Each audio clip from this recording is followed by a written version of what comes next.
Subscribe करें और bell दबाएं ताकि कोई खबर रह न जाए।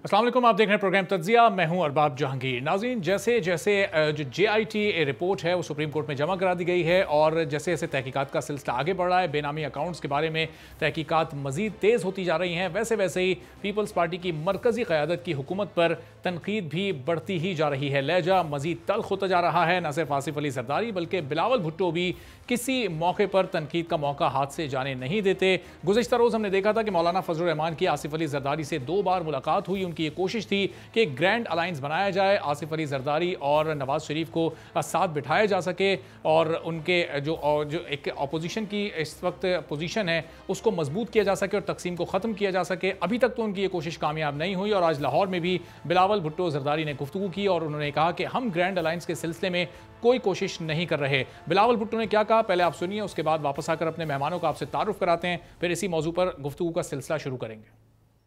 तो बिलावल भुट्टो ये कह रहे थे कि ग्रैंड अलायंस की कोई कोशिश उनकी जानिब से नहीं की जा रही, जबकि उनके वालिद भी हुकूमत पर मुस्तकिल तनकीद कर रहे हैं। उन्होंने भी आज जलसे से खिताब किया और कहा कि वज़ीर आज़म को मुखातिब करते हुए उन्होंने कहा कि जब आपको ये नौकरी नहीं करनी आती, हुकूमत नहीं करनी, तो फिर आप क्यों ये नौकरी कर रहे हैं। साथ ही उन्होंने कहा कि इस हुकूमत के आते ही स्टॉक मार्केट से कई बिलियन रुपए भी चले गए थे और स्टॉक मार्केट की सूरत हाल ख़राब हो गई थी और मईशत की खराबी भी उसी से मुंसलिक है। अपने मेहमानों को आपसे तारुफ कराते हैं। फिरदौस शमीम नकवी साहब PTI से हमारे साथ मौजूद हैं, ताज हैदर साहब पीपल्स पार्टी के सीनियर रहनुमा हैं, जबकि राना ताहिर साहब सीनियर तज्जियाकार हैं, ब्यूरो चीफ इस्लामाबाद बोल न्यूज़ हैं, हमारे साथ मौजूद हैं। तमाम मेहमानों का वेलकम करते हैं अपने प्रोग्राम में। ताज हैदर साहब, ये जो पीपल्स पार्टी का इस वक्त रवैया है हुकूमत के खिलाफ, ज़रा इसके बारे में आप बताइएगा, क्यों इतना तल्ख़ लहजा इख्तियार किया जा रहा है, इतने सख्त अल्फाज क्यों इस्तेमाल किए जा रहे हैं?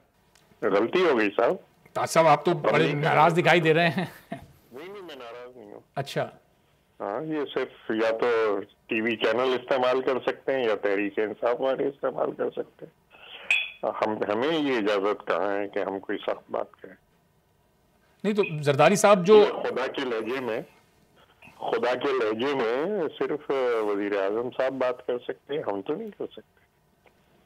अच्छा, तो जरदारी साहब जो ये कह रहे हैं कि आपको हुकूमत नहीं आती, आप नौकरी क्यों कर रहे हैं, तो वजीर आजम तो आवाम के वोटों से आए हैं, आवाम की नौकरी कर रहे हैं ना, वो किसकी नौकरी कर रहे हैं जो आसिफ अली जरदारी इस पर एतराज करते हैं? वो एस्टेब्लिशमेंट की नौकरी कर रहे हैं, धांधली से। आपको भी पता है, हमको भी पता है। लेकिन ताज साहब हुकूमत है उनकी इस वक्त, अवाम के वोटों से वो आए हैं। तो तरीके से नहीं, आवाम के वोटों से नहीं आए, माफ कीजिए, अवाम को इतना बड़ा इल्जाम ना डालिए। अच्छा, तो इसका मतलब कि आप इलेक्शन पर सवालात उठा रहे हैं? 2018 के जो इलेक्शन हुए उन पर आपको उठा नहीं रहे, ये तो हर एक उठा रहा है। अच्छा, कि तो आप सारे पोलिंग एजेंटों को बाहर निकल के और आप फॉर्म 45 जो है वो इस तरीके से कर रहे हैं, तो 128 पोलिंग एजेंट हैं जिनके दस्तखत हैं फॉर्म 45 पे 78,467 में से। तो ताज साहब, फिर सिंध हुकूमत के बारे में आपका क्या ख्याल है? उसी इलेक्शन में कामयाब होकर सिंध में पीपल्स पार्टी ने हुकूमत बनाई है, तो सिंध के रिजल्ट्स को आप मानते हैं सही? जी, धांधली जी नहीं, हम सही नहीं मानते। धांधली के बावजूद हम वहां पे जीते। अच्छा, तो कल को एक साहब ये भी कह रहे थे कि जी आप पे 2 कातलाना हमले हुए और आप जिंदा हैं, तो आप मर के दिखाइए, तब हम कहेंगे कि कातलाना हमला हुआ था। चलें, आप कह रहे हैं कि धांधली के बावजूद पीपल्स पार्टी की जो सिंध में हुकूमत है, दलील है कि जी आप क्यों हुकूमत कर रहे हैं। चलें ताज साहब साथ ही मौजूद रहिएगा, जरा फिरदौस शमीम साहब से उनकी राय भी इस पर ले लेते हैं। फिरदौस, हम जा रहे हैं।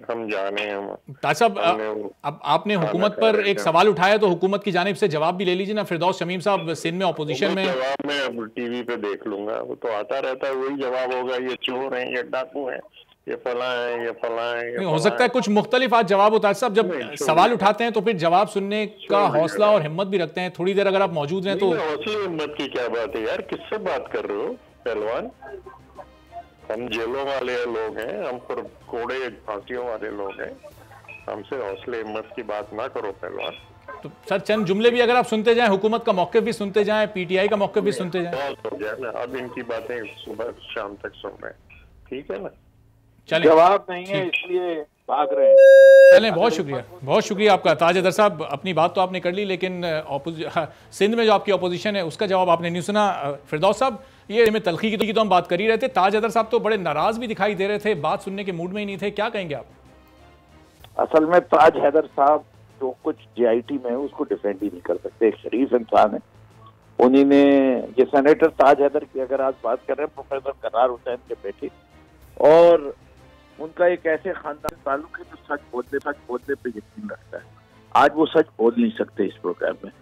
इससे कि देखिए, मेरा ये सारे चीज जो इल्जाम लगे हुए हैं ना JIT, उसमें जरदारी का नाम शिफ्ट करके मेरा नाम डाल दीजिए, PTI के किसी और बड़े लीडर का नाम डाल दीजिए, उनसे पूछा जाए कि अगर ऐसे इल्जाम किसी लीडर पे लगे PTI के तो आप क्या करेंगे, तो फिर वो सवाल का जवाब दें तो मैं मानूं कि जी हम उसको छोड़ के रखेंगे, हम उसको कहेंगे कि हुकूमत कंटिन्यू करो, हम उससे कहेंगे कि ठीक है भाई एविडेंस तुम डिस्ट्रॉय करते रहो ताकत में बैठकर, जैसे कि पहले माजी में हुआ, लंदन में से एम्बेसडर गया, उसने जाके सारे एविडेंस डिस्ट्रॉय कर।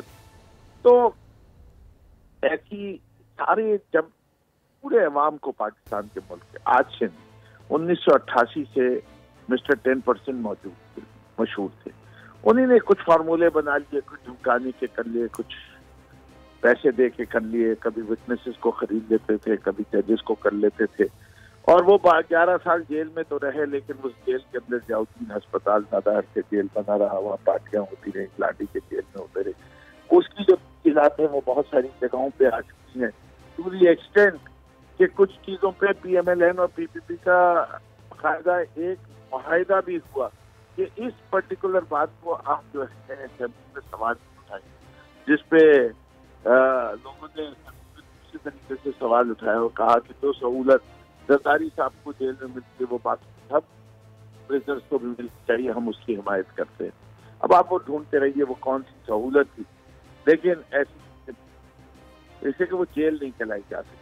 अभी भी आपने देख लिया कि सिंध के अंदर शकील मेमन साहब को जो सहूलतें मौजूद हैं, वो फौरन हर कोई बीमार हो जाता है इस मुल्क में जिसमें करप्शन का केस लगता है, और वो उससे पहले वो दंदनाना फिरता है, सारे जगह घूमता फिरता है, दुनिया में घूमता है, हर किस्म की जगह पे नजर आता है, लेकिन बीमार हो जाता है, अस्पताल पहुंच जाता है, असेंबली का सेशन भी अटेंड करता रहता है बड़े शौक से, लेकिन उसको आर्जे हुए होते हैं, उसको फिर एक दिन वो छूटता नहीं, और उसमें वहाँ जो शहद की बोतलें भी निकलती हैं, जैतून का तेल भी निकलता है, 3-4 नौकर भी होते हैं, इसको हम जेल कहते हैं। तो वो तो जेल होती नहीं है। सही, ऐसी जेलों से बचना चाहिए अगर मिसालें सही कायम की हों। अगर कोई शख्स, मैं कही नहीं रहा JIT के अंदर जरदारी साहब का, बिलावल का, फरयाद का, मुराद अली शाह का नाम है, मैं कह रहा हूँ इसमें अली जैदी, इमरान नकवी, अली खान के नाम पूछेंगे आप क्या करते हैं इन लोगों के साथ अगर ये नाम होते। ठीक है, चलें फिरदौस साहब, जो वो करते उस वक्त हम उससे बेहतर करेंगे उनके साथ, इसलिए करप्शन के खात्मे के लिए सब एग्री करते हैं, इस मुल्क से करप्शन का खात्मा होना चाहिए। अगर ऐसा कोई केस PTI वालों के नाम पे आता तो ये क्या करते, उनको जो है गले में जाके हार पहनाते या कुछ और करते। बात सारी ये कि हकीकत पसंदाना रवैया नहीं रखा हुआ। इस दफा इनकी कहते हैं ना, जैसे has been caught with the pants down, because उन्होंने खुद पूरी डॉक्यूमेंट्स की ट्रेल छोड़ी हुई है। वो JIT कोर्ट जो है वो कहते हैं टिप ऑफ द आइसबर्ग है। तो अब सुप्रीम कोर्ट ने मजबूर होकर 2 हफ्ते का टाइम दिया हुआ है, अब 7 तारीख को हियरिंग होगी, उस पे ऊपर भी हिदायत की है कि जिस तरह हमें जवाब जो चाहिए वो ब्लैक एंड व्हाइट में चाहिए। ये नहीं देंगे ब्लैक एंड व्हाइट में जवाब, जिससे कि आज तक इनकी पार्टी का एक शख्स कहने को नहीं तैयार कि ये कहते हैं तमाम रिपोर्ट फेक है। अरे भाई रिपोर्ट तो चलो फेक होगी, इन ट्रांजेक्शन्स का वो जिक्र कर रहे हैं कि अनवर मजीद के अकाउंट से ये हुआ, कनेक्शन पे हुआ, ये फालूदे वाले का अकाउंट पे हुआ, वहां से पे हुए, बिल्स पे हुए, बिलावल हाउस के बिल बिल्ली के पे हुए, यान अली का ट्रैवल एक्सपेंस हुआ, जरदारी का ट्रैवल एक्सपेंस हुआ, बाहर की शॉपिंग ट्रिप हुई, तो उनका पेमेंट्स हुए जो कि डायरेक्टली इनकी फैमिली को लिंक करता है। वो सारा डॉक्यूमेंटेशन फॉल्स क्लिक हुआ है। कह दें कि सारे जो सबूत JIT ने दिए हुए वो मन गढ़ंत है। कह तो वो यही रहे हैं अकाउंट से। फिरदौस साहब, कहना तो उनका यही है ना कि ये जो एहतसाब हो रहा है, ये जेआईटी रिपोर्ट जाली है। आज भी बिलावल भुट्टो ने कहा। गुफ्तगू में जरा राना ताहिर साहब को भी शामिल कर लेते हैं। फिरदौस साहब, मैं आपके पास वापस आता हूँ। नहीं, पहले एक चीज क्लियर हो जाए। जी, वो जेआईटी रिपोर्ट को तो जाली कहते हैं। जेआईटी रिपोर्ट के अंदर जो पर्टिकुलर केसेस मेंशन के, for example Thatta sugar mill 100 crore रुपए दिए गए सिंध बैंक से, किस और वो लगे किधर? ठट्टा शुगर मिल तो अभी भी बंद है 100 करोड़ देने के बाद। भाई इसका डिनाइल करे ना कि ठट्टा शुगर मिल वो जो 100 करोड़ दिए थे, अव्वल तो बगैर कोलेटरल के 100 करोड़ रुपए कौन देता है? और अगर वो कोलेटरल जाली कोलेटरल पे दिए तो क्यों दिए? और उसको अगर कोई देता भी है तो वो देखता है कि जी अच्छा इतनी प्रोग्रेस हो जाएगी तो इतना लोन देंगे, इतना देंगे, इतना देंगे। 100 करोड़ डाले गए, उसकी मॉनिटरिंग किसने की? देना मुराद अली शाह साहब जवाब ये कर रहा था। सही। और ये जवाब जाहिर है कि ये जवाब अदालत में देना चाहिए, ना कि प्रेस कॉन्फ्रेंसेस और जलसों में। राना ताहिर साहब, ये जलसों में अपने आप को बेकसूर कह देना, प्रेस कॉन्फ्रेंसेस में अपने आप को बेकसूर कह देना, क्या ये काफी है? अदालत है, एक फोरम है जहां पर जेआईटी ने रिपोर्ट जमा कराई है, वहां पर अपने आप को बेकसूर साबित करें और केसेस खत्म हो जाएंगे। हुकूमत को जालिम करार दे रहे हैं, जेआईटी की रिपोर्ट को जाली करार दे रहे हैं, लेकिन सिर्फ प्रेस कॉन्फ्रेंसेस और जलसों की हद तक। जी देखें अरबाब जहांगीर साहब, पहली बात तो ये है कि ताज हैदर साहब हमारे बहुत मोहतरम हैं, बड़े अच्छे इंसान हैं। वो इंतखाबात के हवाले से जो सवाल उठा रहे थे, एक बात है कि इमरान ख़ान की हुकूमत में आने के बाद उन्होंने क्या किया, क्या नहीं किया, उस हवाले से उन पर नुक्ताचीनी भी की जा सकती है। लेकिन आवाम ने इमरान ख़ान को सिर्फ़ इसलिए वोट दिए कि उन्होंने कहा था कि वो मुल्क से करप्शन का ख़ात्मा करेंगे। और कोई उन इंतखाबात को धांधली ज़दा कहे या जो भी कहे, अवाम की भारी अक्सरियत ने इमरान ख़ान को वोट दिया। आप ये कहते हैं जी कि ये इंतखाबात जाली हैं, तो सिंध में ये 2013 से ज़्यादा सीटें लेकर आए हैं, इसका मतलब है सिंध में इन्होंने धांधली की। तो ये सूरत हाल जो इलेक्शन हो चुके। अब बात ये है कि जेआईटी की रिपोर्ट आ गई। जेआईटी ने, मैं कहता हूँ, इतना बड़ा काम अरबाब साहब किया है कि पाकिस्तान की तारीख़ में इसकी मिसाल नहीं मिलती। ये इस तरह के जो जराइम होते हैं, इनका पता लगाना तकरीबन नामुमकिन होता है, बहुत मुश्किल होता है। लेकिन जेआईटी के अरकान ने बड़ी मेहनत से ये सारा कुछ पता लगाया। अब देखें, पूछ रहे हैं उनसे जाली अकाउंट्स के हवाले से। बिलावल भुट्टो साहब कहते हैं कि जी 1973 के आइन को छेड़ा गया, 18वीं तरमीम को छेड़ा गया। अब 18वीं तरमीम और 73 का आइन ये जाली अकाउंट्स में कहाँ आ गया? ये जब भी कोई बात होती है, बात को इधर उधर घुमाने की कोशिश करते हैं कि जी 18वीं तरमीम, हमने सूबों को हकूक़ दिए, हमने ये किया वो किया। भाई बात ये है कि आपने ये माल बनाया, आपसे पूछ रहे हैं कि इसका हिसाब दो, ये किधर से बनाया, उसके बारे में बात नहीं करते। और कभी इशारों किनायों से इस्टेब्लिशमेंट को, मुल्की इदारों को निशाना बनाते हैं। इनकी पॉलिसी देखें अरबाब साहब, ये हमारे कौमी अदारे जो हैं ना, उनको भी अब देख लेना चाहिए। उनके सामने भी ये अनासर जो पाकिस्तान के सलामती से खेलते हैं, वो बेनकाब हो चुके हैं कि किन लोगों ने कैसे कैसे एम्बेसडर बनाए गए थे। हुसैन हक्कानी साहब, वाजिद शमसुल हसन साहब कहाँ हैं? वो पाकिस्तान आए वापस? ये सारा कुछ जो कुछ भी हो रहा है इस मुल्क में, ये मुस्लिम लीग नून की क़यादत के ख़िलाफ़ जेआईटी बनी। उसके बाद जो मामला आगे बढ़ा, केसेस चले, अब इनके ख़िलाफ़ जेआईटी बनी। फ़र्क उसमें और इसमें यह है कि इसमें बहुत कुछ सॉलिड चीज़ें जो हैं जाली अकाउंट्स के हवाले से मिल गई। इन्हें अब डर है कि भाई ये जब मामला आगे बढ़ेगा तो ये कानून की गिरफ्त में आएंगे।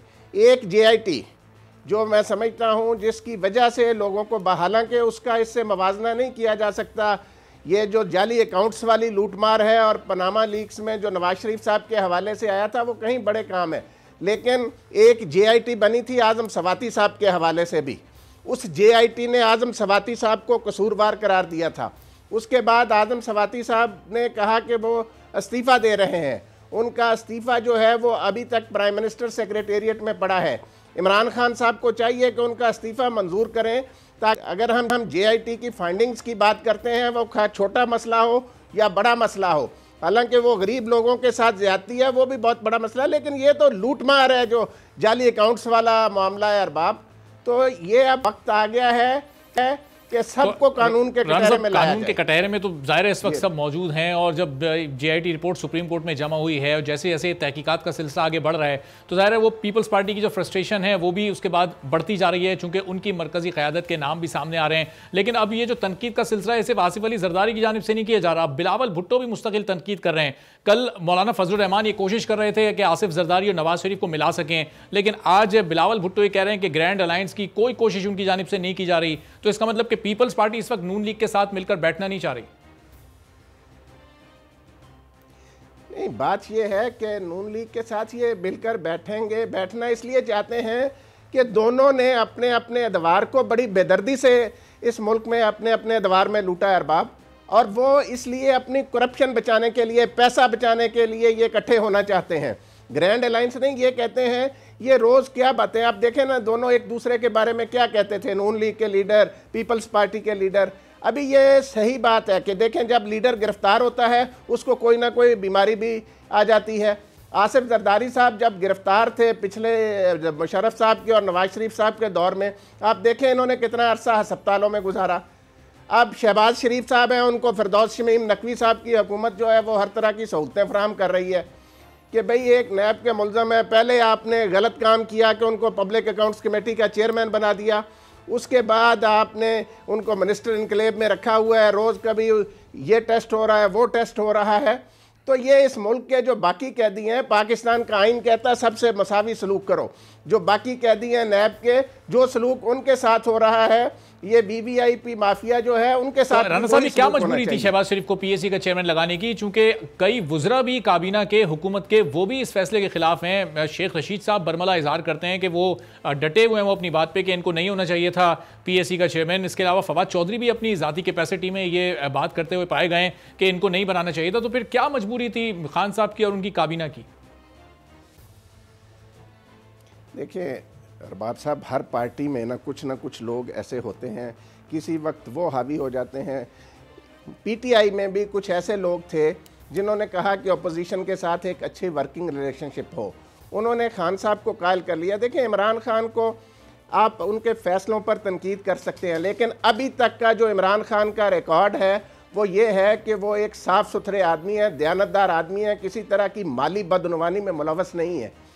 तो उनसे इस तरह के काम करवा के मैं कहता हूं कि ये लोग कोई भला नहीं कर रहे इमरान खान का या पीटीआई का। ये परवेज़ खटक साहब जो है ना, इनका चूँकि अपना नैब में मामला चल रहा है, इन्होंने कहा कि ज़रा इनको भी बना दिया जाए पब्लिक अकाउंट्स कमेटी का। जब मेरा रेफरेंस कल दाखिल होगा तो मुझे भी वजारत दिफा ना छोड़नी पड़े।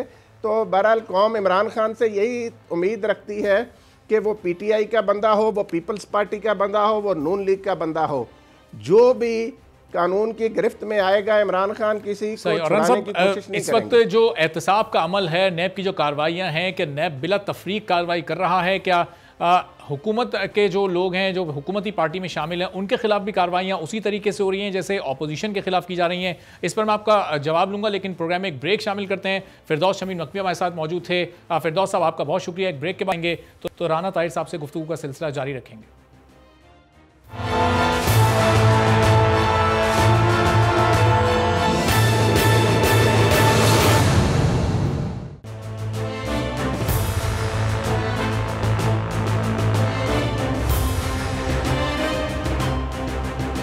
प्रोग्राम में फिर आपको खुशामदीद कहते हैं। बात कर रहे थे कि अपोजिशन की जानिब से ग्रैंड अलायंस बनने जा रहा है या नहीं, और अगर ये ग्रैंड अलायंस बनता भी है तो हुकूमत पर और हुकूमती इदारों पर, एहतसाब के इदारों पर ये किस हद तक दबाव डाल सकता है।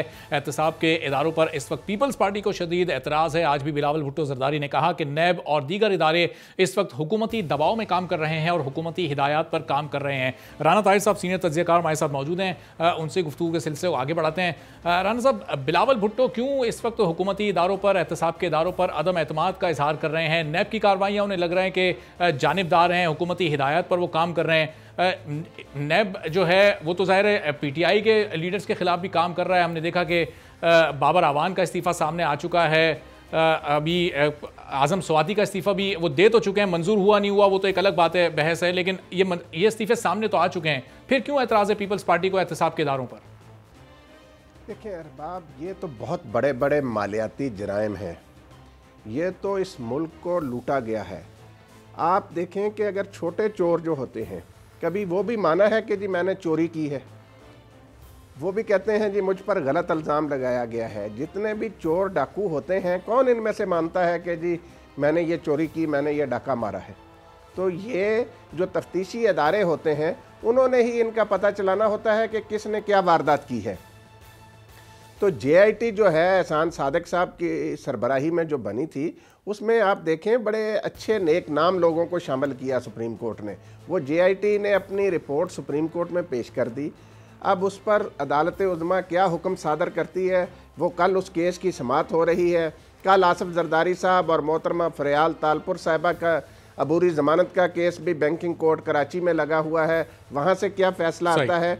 तो ये सारी चीज़ें जब सामने हैं तो इसमें पीपल्स पार्टी की क़यादत जो है, ख़ास तौर पर जनाब बिलावल भुट्टो साहब और उनके वालिद गिरामी आसिफ जरदारी साहब, ये एक शदीद किस्म की बुखलाहट का शिकार है और इन्होंने अपनी पूरी पार्टी को इस तरफ लगा लिया है। कभी आइन को ख़तरे में डालते हैं, कभी 18वीं तरमीम का रोना रोते हैं, कभी कुछ करते हैं।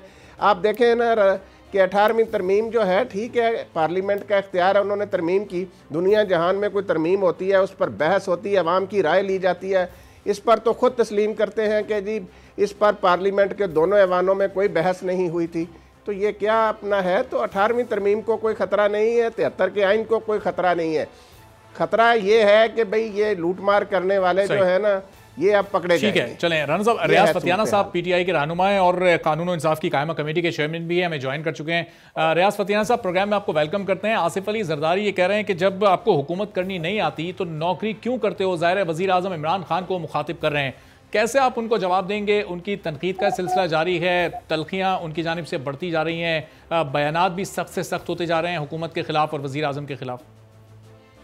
देखिए, गुजारिश ये है कि हम हुकूमत सारी कौम देख रही है, हम बेहतरीन चला रहे हैं, महंगाई को हमने कम किया है, इसके साथ साथ अब तेल पहले से सस्ता किया है, आटा सस्ता है, सब्जी सस्ती है, अंडे मुर्गी का रेट कम हुआ है, करप्शन कम हुई है, बचत में इजाफा हुआ है, बजट डेफिसिट में कमी आई है, एक्सपोर्ट हमारी बढ़ रही है, गवर्नेंस में हालत बेहतर हुई है। तो नुकसान क्या हुआ है?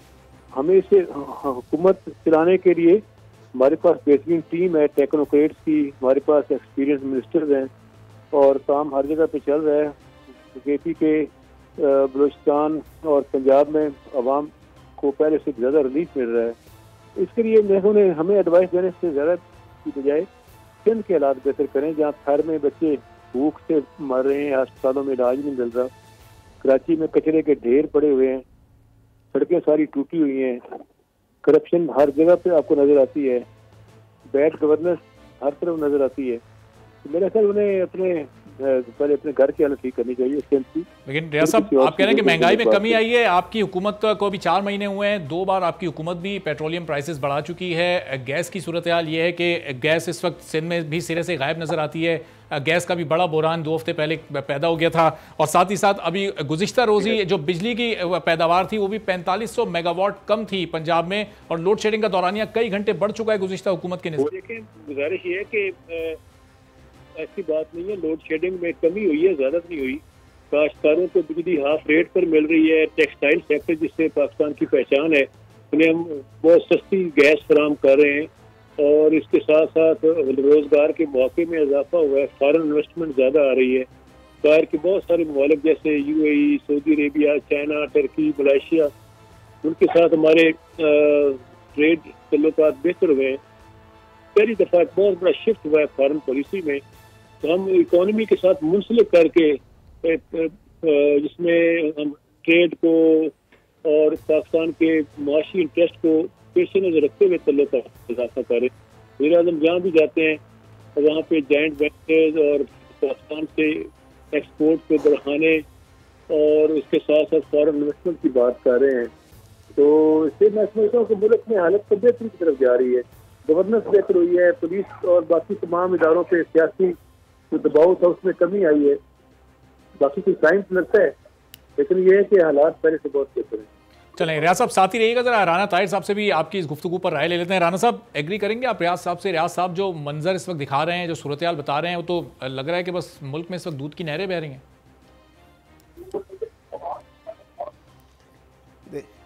देखें अरबाब, बात यह है कि दूध की नहरें तो बहरहाल नहीं बह रही। बात यह है कि इसमें कोई शक नहीं कि डॉलर की कीमत बढ़ने से बहुत सारी चीज़ों की कीमतें भी बढ़ी हैं और मुल्क में महंगाई भी हुई है। लेकिन ये सारा कुछ किया धरा जो है ना, ये कोई इन 4 महीनों में नहीं हो गया। मईशत पर जो असरात पड़ते हैं वो पिछले 5-10 सालों में जो कुछ होता रहा उसके असरात पड़े हैं।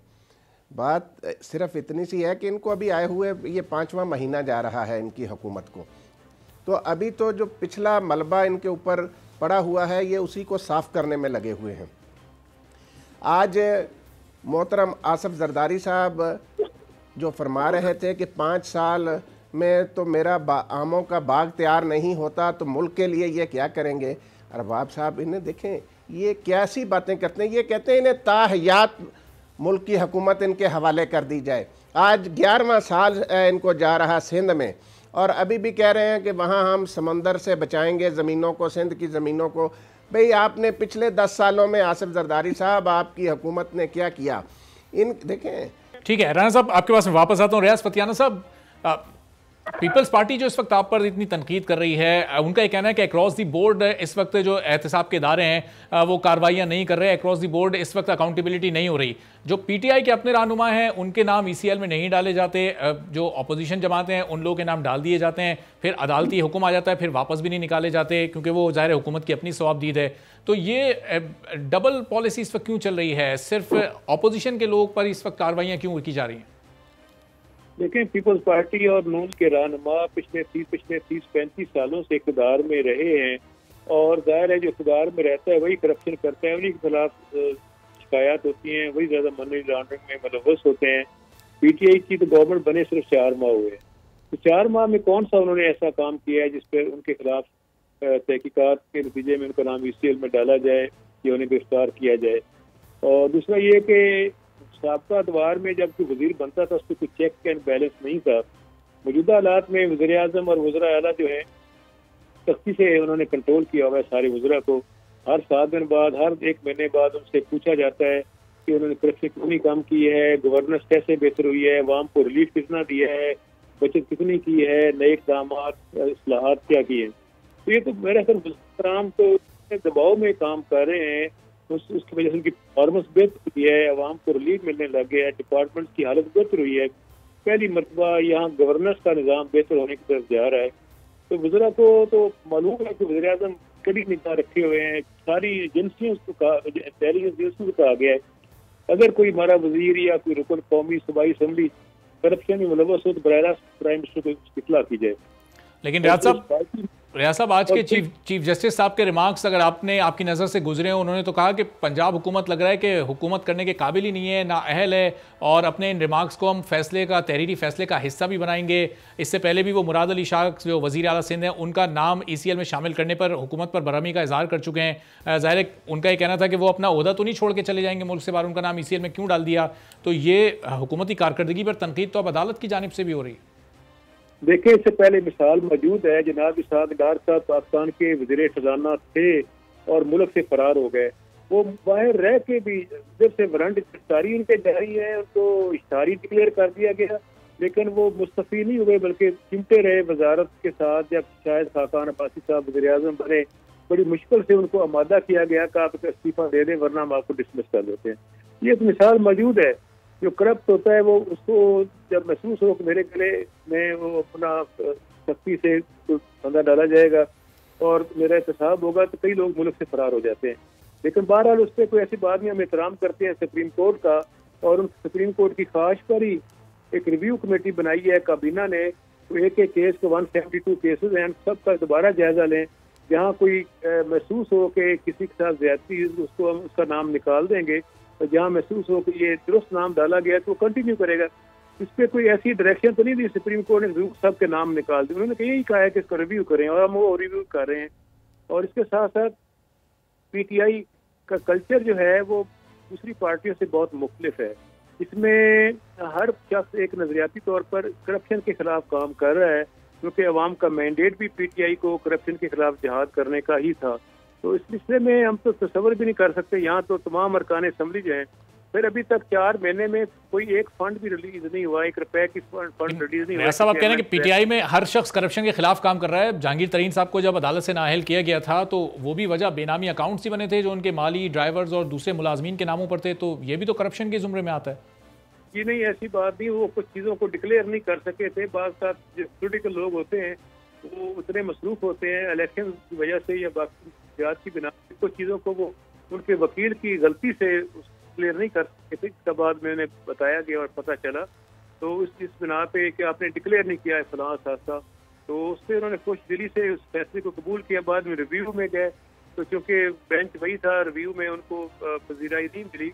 लेकिन बहरहाल ये है कि सारी कौम जानती है कि जहांगीर खान तरीन कारोबार के जरिए पैसा कमा रहे हैं। उनकी 4 शुगर मिले हैं, उनका बहुत बड़ा एक्सपोर्ट इंपोर्ट का बिजनेस है। तो मैं समझता हूँ कि वो तो और फिर उनकी वायद मिले हैं जो पाकिस्तान में 180 रुपया के हिसाब से गवर्नमेंट की अनाउंस शुदा प्राइस दे रहे हैं काश्तकारों को। सही, तो अच्छा, ये समझता हूँ कारोबार से कमा रहे हैं, करप्शन का कोई इल्जाम ठीक है। अच्छा रियाज साहब, ये आपके इल्म है कि आजम स्वाति साहब का इस्तीफा मंजूर हो गया या अभी तक नहीं हुआ?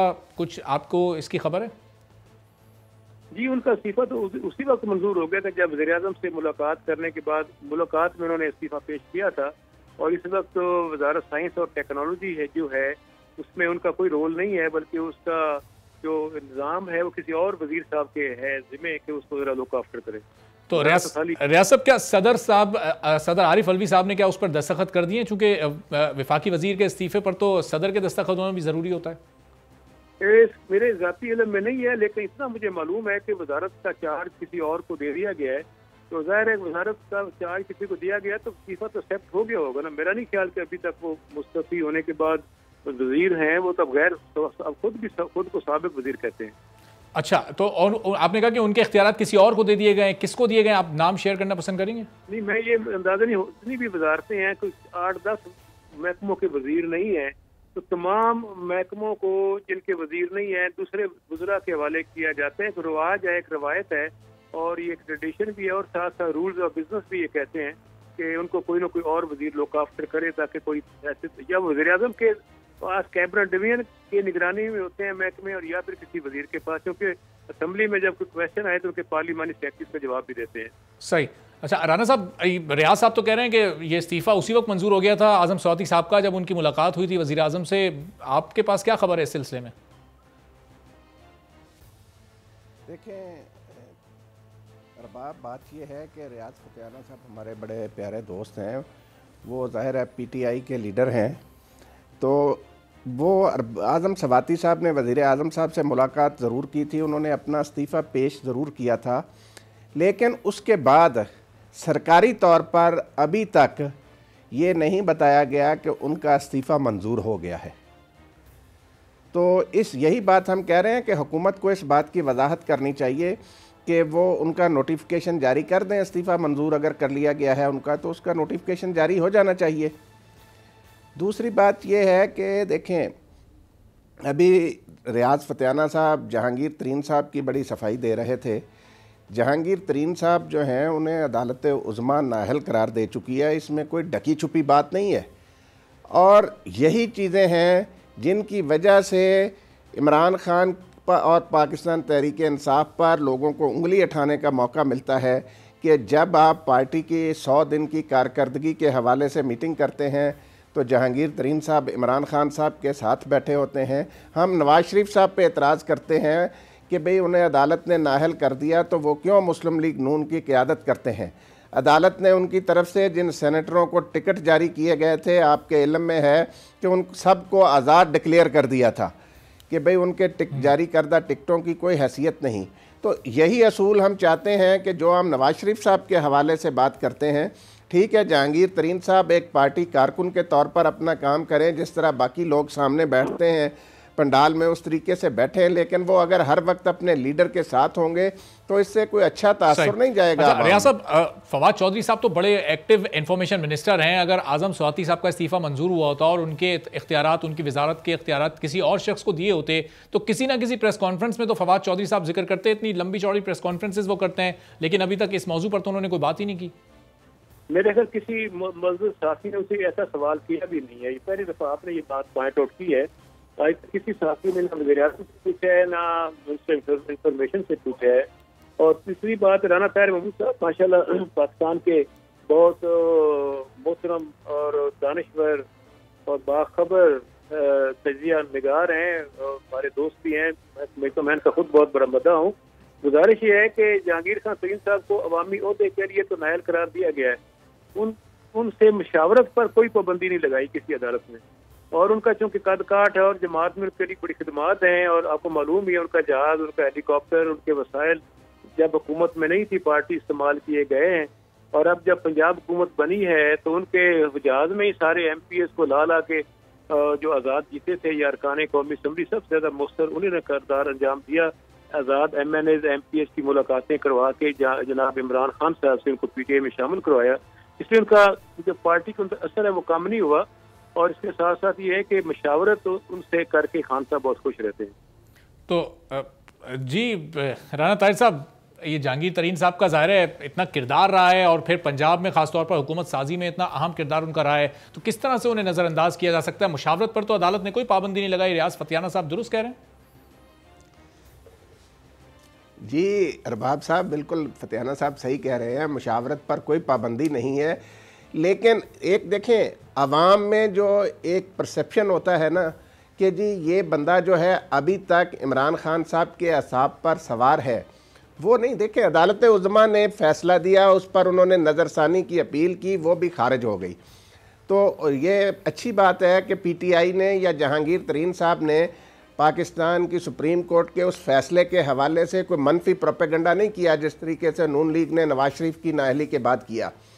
लेकिन मैं समझता हूँ कि मेरिट का तकाजा है, असूलों का तकाजा है। इमरान खान से जिस किस्म की सियासत की हम तवक्को रखते हैं कि उन्हें इस तरीके से जहांगीर तरीन साहब को अपने हर पब्लिक मीटिंग में साथ बिठाकर लोगों को ये तअस्सुर नहीं देना चाहिए कि भाई अभी भी PTI में ये सबसे ज़्यादा असर और रसूख रखते हैं। अदालत उज़्मा का फ़ैसला जो है वो PTI ने हमेशा कहा है कि हमारे सारा आंखों पर हम हर फैसले को तस्लीम करते हैं, लेकिन अमली मुजाहरा भी होना चाहिए। अच्छा रियाज साहब, ये बिलावल भुट्टो जरदारी अभी कुछ अरसे 2-4 दिन पहले कह रहे थे कि अगर आसिफ अली जरदारी इजाज़त दें तो 1 हफ्ते में आपकी वफाकी हुकूमत वो गिरा दें। फिर गुज़िश्ता रोज़ मौलाना फजलुर रहमान भी बहुत ज़्यादा मुतारिक दिखाई दे रहे थे, आसिफ जरदारी से उन्होंने मुलाकात की, कोशिश कर रहे हैं कि ग्रैंड अलायंस बन जाए। अगर ये अपोजिशन मुत्तहिद हो जाती है तो आपको आने वाले दिनों में अपनी हुकूमत के लिए कोई ख़तरा तो नहीं महसूस हो रहा? देखें, ऐसी कोई बात नहीं है। हुकूमत के खिलाफ अपोजिशन पहले भी मुत्तहिद है। आपको मालूम होना चाहिए कौमी असम्बली में, पंजाब असम्बली में, अब जहाँ जहाँ भी ज़िमनी इलेक्शन आता है पंजाब में पीपल्स पार्टी अपने कैंडिडेट विड्रा करके नून लीग के उम्मीदवारों को सपोर्ट कर रही है। सिंध में जहाँ ज़िमनी इलेक्शन आता है नून लीग अपने उम्मीदवारों को विड्रा करके पीपल्स पार्टी की सपोर्ट करती है। पहले भी ये आपस में पार्टी इकट्ठी हैं। यही पोजिशन यही हुआ है जनाब मोहतरम मौलाना फजलुर रहमान साहब की है, उनके से सब एक ही हैं। और ख्वाब देखने पे और ख्वाहिश करने पे तो कोई कानूनी पाबंदी हमारी तरफ से नहीं है, वो उसमें कोई हर्ज नहीं है। तो बिलावल भुट्टो साहब नौजवान रहनुमा है, तो मेरा ख्याल है उनको अपनी वालद की मोहब्बत में ऐसे बयान देने की जरूरत महसूस हुई। कोई ऐसी हुकूमत, हमारी हुकूमत को किसी किस्म का कोई थ्रेट हासिल नहीं है, खौफ महसूस नहीं होता। हमारे अरकान असम्बली पूरी तरह मुत्तहिद हैं, हमारे जो इत्तेहादी हैं, जो हमारी साथी जमातें हैं वो भी हमारे साथ पूरी तरह खड़ी हुई हैं। तो कतई तौर पर कोई खतरा में नहीं है। आपको तो कोई खतरा, कोई खौफ महसूस नहीं हो रहा। राना साहब, ये बिलावल भुट्टो ने बयान ऐसे ही दे दिया था या वाकई कोई नंबर गेम ऐसा बनता आपको दिखाई दे रहा है अगर कोई ग्रैंड इत्तेहाद बन जाता है तो? ये देखिए, नंबर गेम तो अरबाब कोई नहीं बन सकती नेशनल असम्बली में। ये जो कहते हैं कि 4-5 सीटें, 4-5 नहीं, या PTI को 10 से ज़्यादा मेरे ख़्याल में अरकान की हमायत हासिल है जो उनकी अक्सरियत है, तो ये कोई इतना आसान काम नहीं है कि ये फेडरल गवर्नमेंट जो है उसको ख़त्म कर ले। बात वहीं पे आती है कि देखें, आप कब तक पीपल्स पार्टी को इस तरीके से चलाते रहेंगे कि भुट्टो साहब का, बेनज़ीर साहबा का नाम। अब देखें, बिलावल साहब ने जिस किस्म की गुफ्तगू करनी शुरू कर दी है, वो जो लोग लिहाज कर रहे थे कुछ अरसे तक कि जी ये मोहतरमा बेनज़ीर भुट्टो के साहबजादे हैं, नए नए सियासत में आए हैं, इन्हें मौका मिलना चाहिए। लेकिन आसिफ जरदारी साहब अपने माली मामलात के हवाले से जिस तरीके से उन्हें मुलव्वस कर रहे हैं, मैं समझता हूँ आने वाले दिनों में ये उनके लिए भी मामला खराब कर रहे हैं। शुक्रिया राना ताहिर साहब गुफ्तगू कर रहे थे आसिफ अली जरदारी और बिलावल हुकूमत पर तनकीद कर रहे हैं, उस हवाले से रियाज फतियाना साहब भी हमारे साथ मौजूद थे। रियाज साहब आपका ही बहुत शुक्रिया। आज के प्रोग्राम से इजाज़त दीजिए, अल्लाह।